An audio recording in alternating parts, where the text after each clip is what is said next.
Istanbul Turkish troops crossed the Syrian border into the Kurdish enclave of Afrin on Sunday morning, beginning a ground assault against American allied militias there, as the first accounts of casualties emerged amid rising international criticism of Turkey's military action. Turkish fighter jets were again in the skies Sunday bombing Kurdish militia targets in the border region. 10 people were reported killed in the bombing raids, according to Kurdish militants, and 3 people died on the Turkish side of the border in retaliatory shelling, local people said. Prime Minister Binali Yildirim of Turkey confirmed to local journalists that his country's troops had crossed the border into Syria on Sunday morning. Mr.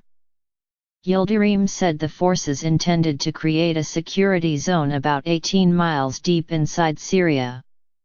The area would encompass urban centers, including the city of Afrin, with a predominantly Kurdish population, and the much larger city of Manbij, further east, as well as dozens of outlying villages. Turkey's president, Recep Tayyip Erdogan, has vowed to eliminate terrorist nests in the Kurdish enclave, but on Sunday he promised that the operation would be swift.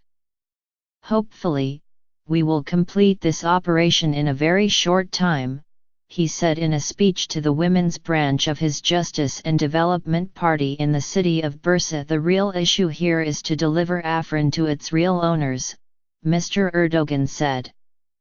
He said that we have 3.5 million Syrians in our lands and that Turkey wanted to send our Syrian brothers back to their own land as soon as possible. Mr. Erdogan's comments came during growing international dismay over Turkey's intervention, and reports of Syrian fighters gathering to join the fight on both sides. Members of the Free Syrian Army have been joining to fight alongside Turkish troops.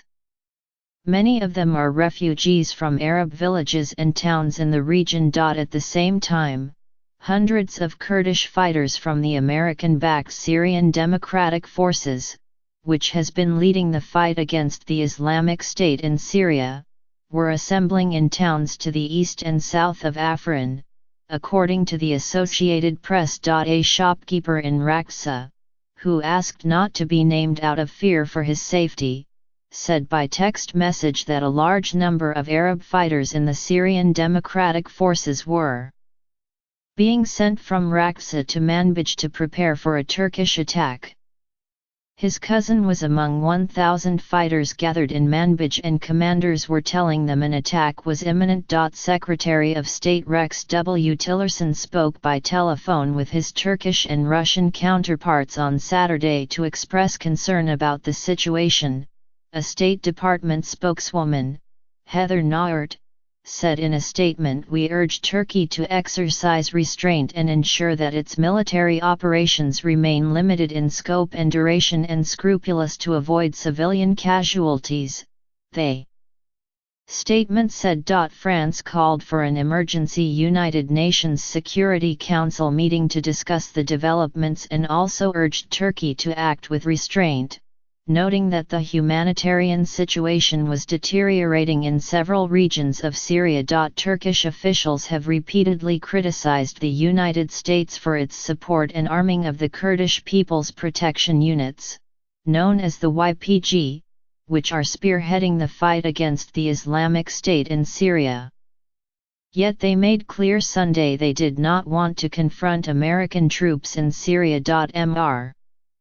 Yildirim said Turkish forces would seek to destroy any logistics supply routes to Kurdish units, but Deputy Prime Minister Bekir Bozdağ said United States officials had assured Turkey there were no American troops in the region. "It is out of the question to have a direct clash between Turkey and the U.S. in the region," he said at a news briefing for international reporters Sunday.